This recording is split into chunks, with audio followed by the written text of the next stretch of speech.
Bonjour à tous, dans cette vidéo nous abordons l'installation détaillée d'une ouverture centralisée sans clé. L'installation se fera sur une Audi A5 Sportback de 2019. Le kit a été acheté chez DVR & Camera & Car Alarm Store par le biais d'AliExpress. Il coûte 130 € pour l'installation sur une seule poignée, 170 € pour deux poignées, 215 € pour quatre poignées. Il ne nécessite aucune coupe de fil ni programmation. Il est de type plug and play. Le SAV du vendeur est très réactif pour vous conseiller lors de l'installation si nécessaire. Ce kit comprend un faisceau électrique, un boîtier calculateur avec antenne HF, 3 antennes LF, 4 capteurs de poignée, les rallonges de câbles pour les 4 capteurs, un câble en T pour le raccordement d'ouverture-fermeture des portes au niveau de la porte conducteur. Les 4 capteurs se placeront dans les poignées. Les 3 antennes seront positionnées de part et d'autre au niveau des montants de porte et une dans le coffre. Le faisceau et le boîtier calculateur seront placés dans la partie arrière gauche du coffre. Je vous conseille de commencer par étiqueter chacun des câbles en suivant cette traduction des caractères chinois. 1 porte avant gauche, 2 porte avant droite, 3 porte arrière gauche, 4 porte arrière droite, 5 antenne LF gauche, 6 antenne LF droite, il n'y a pas de 7 et de 8 dans notre kit, 9 antennes LF coffre. C'est parti, commençons par dégrafer les garnitures de porte. Je vous conseille d'utiliser ce type d'outil en plastique qui évite d'abîmer votre voiture. Ce n'est vraiment pas cher et très pratique. On glisse l'outil dans la fente et on fait un mouvement de rotation avec le poignet pour déclipser une agrafe. Ensuite, on poursuit. On retire délicatement à la main en glissant le cache vers la gauche sur la photo car vous apercevez 2 coudes en plastique qu'il ne faut pas casser. Lorsque vous avez réussi cette étape, vous pouvez la reproduire sur les 3 autres portes. J'ai procédé ainsi. Ça permet de reproduire le même geste rapidement tant qu'on s'en souvient. Et c'est un gain de temps. Voici où se situent les 3 vis que vous allez ensuite dévisser à l'aide d'un tournevis Torx de 25. Après avoir soulevé la garniture de porte pour la désolidariser de la porte, on aperçoit l'intérieur. Il faut déclipser cette pièce en plastique, ici en bleu car c'est une porte arrière, et dégager le câble de son logement. Débranchez les différents câbles reliant la garniture à la porte. Voici un exemple de connexion. Il suffit d'appuyer comme indiqué pour la débrancher. Une fois la garniture de porte déposée, on peut déboîter cette partie en plastique noir pour accéder à l'intérieur de la porte. Je vous conseille toujours de répéter chaque opération sur les autres portes. Nous allons maintenant déposer les poignées de porte. Il faut commencer par retirer ce petit capuchon situé dans l'ouverture de la porte. Ensuite, on lève la poignée en butée et on dévisse la vis au fond du trou à l'aide d'un tournevis Torx de 25.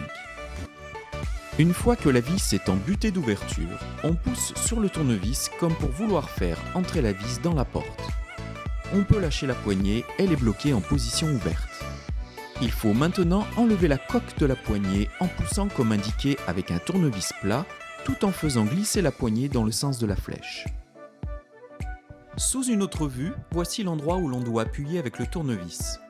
La lumière de la poignée est maintenue par une petite agrafe qu'il est facile de défaire avec un outil en plastique. Voici la poignée à nu. Il ne reste plus qu'à dévisser ces 2 vis pour la déposer et faire passer les fils du capteur. La poignée retirée, on aperçoit sur la gauche le passage qui sera utilisé pour les fils du capteur.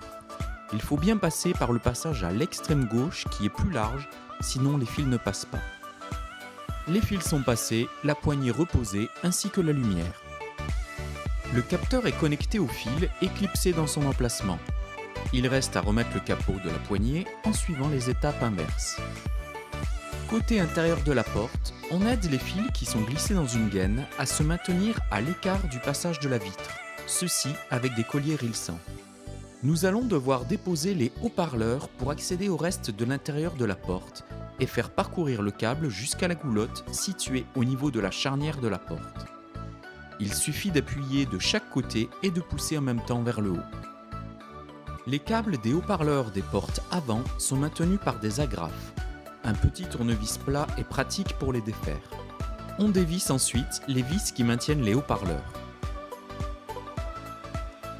Passons maintenant aux goulottes en caoutchouc au niveau des charnières des portes. On les déverrouille en surélevant la partie supérieure avec un tournevis plat. Ici, c'est une goulotte de porte arrière. Et là, de porte avant. À l'extrémité de cette goulotte de porte avant, on voit clairement dans la fiche le trou dans lequel passeront les fils. Une fois l'accordéon de caoutchouc déboîté, on coupe le collier rilsant pour libérer la nappe de fil. Cette fiche de goulotte de porte arrière se présente différemment. Il n'y a pas de trou pour faire passer les câbles. Nous verrons plus loin comment procéder. Pour le moment, nous libérons la fiche en poussant une petite languette du fond avec un petit tournevis plat et en poussant ensuite la fiche vers le bas. On peut maintenant faire passer les fils à l'aide d'un passe-câble. Ici, c'est une gaine jaune de câble de vélo, auquel on les attachera.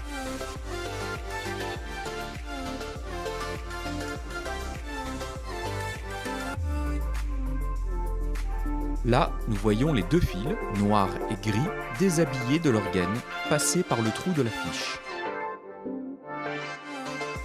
Nous avons remis un collier rilsant. Pour les fiches de goulotte de porte arrière, il faut choisir deux trous qui ne sont pas câblés, ici en haut à droite, et les agrandir légèrement avec un petit fourré. Les fils peuvent ensuite passer facilement.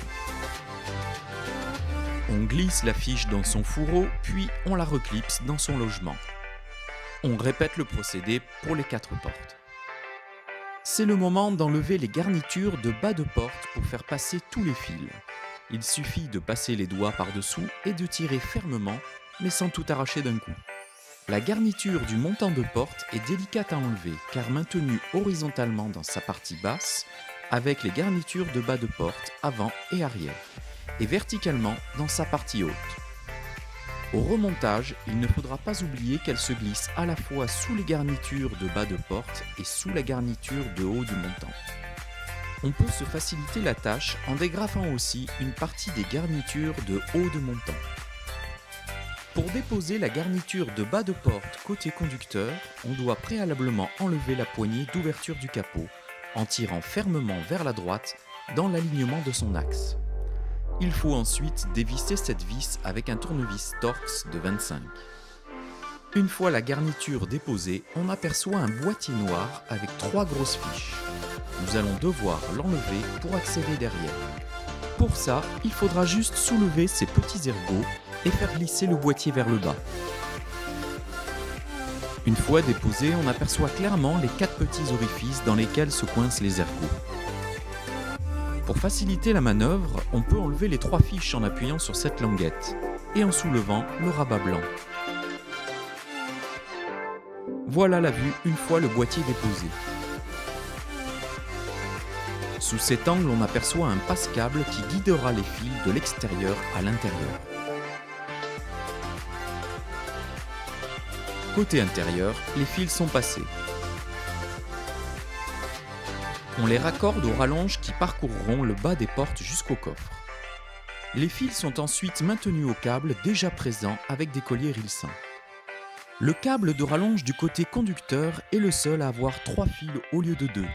Les fils noirs et gris seront branchés aux fils noirs et gris que nous venons de faire passer de la porte à l'intérieur. Le fil blanc sera connecté au fil blanc du câble en T. Le câble en T devra aussi passer de la porte vers l'intérieur en suivant les fils noirs et gris. Nous nous retrouvons au niveau de la porte conducteur. En haut à gauche de la fiche blanche se trouve un fil violet et jaune qu'il va falloir enlever. Pour ce faire, il faut tirer sur la partie rouge de la fiche et ensuite tirer la fiche. Ensuite, faire glisser cette partie vers vous. À l'aide d'un tout petit tournevis plat ou la pointe d'un couteau, appuyez sur la cosse correspondante pour la déloger. Sur cette photo, on voit un fil blanc du câble en T qui a pris la place du fil violet et jaune. Le même fil violet et jaune est branché à la petite fiche noire du câble en T. L'autre bout du câble en T a suivi les fils noirs et gris pour se brancher au fil blanc de la rallonge dont on a parlé juste avant, côté conducteur. Nous voyons ici le branchement réalisé et le parcours du câble en T, qui entre dans la porte par un passage en caoutchouc se situant au-dessus du haut-parleur. Il est temps maintenant de placer les antennes LF. Un scotch double face très puissant permet de les fixer. J'ai glissé celle de devant dans le montant de porte et celle de derrière dans la partie gauche du coffre, non loin du faisceau. Pour passer tous les câbles de la partie avant vers le coffre, je m'aide encore d'un passe-câble comme indiqué. Nous passons au déploiement de l'antenne HF qui est fixée au boîtier du calculateur. Pour ça, il faut enlever le joint du coffre sur sa partie gauche et glisser le câble d'antenne dans la fente, jusqu'au point haut de l'ouverture du coffre. On repositionne ensuite le joint. Le faisceau sera connecté au boîtier électrique situé dans la partie arrière gauche du coffre. Pour le sortir de ses fixations, il faut dévisser ce boulon et appuyer sur une languette avec un tournevis plat. Une fois ce boîtier retourné, nous allons remplacer les fiches noires, marron et bleu originales par celles du faisceau. Sur cette photo, nous avons placé les fiches du faisceau à la place des fiches originales, qui elles-mêmes sont reconnectées aux fiches de même couleur restantes sur le faisceau. On ne peut pas se tromper, chaque fiche a une couleur et une forme différentes. La dernière fiche verte du faisceau se connecte au boîtier calculateur. La prise bleue du calculateur reste vide. L'installation est terminée. Il ne nous reste plus qu'à paramétrer le système à l'aide du petit bouton noir du boîtier calculateur en suivant la procédure qui va suivre. Les voyants indicateurs d'avancée de paramétrage sont situés à gauche.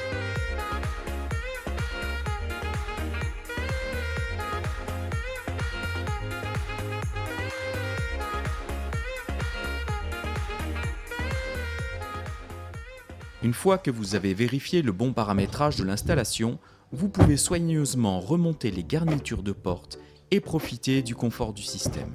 Cette vidéo vous a intéressé ou permis d'avancer dans votre projet? Merci de vous abonner à la chaîne Samburu la bricole. Faites sonner la cloche et likez!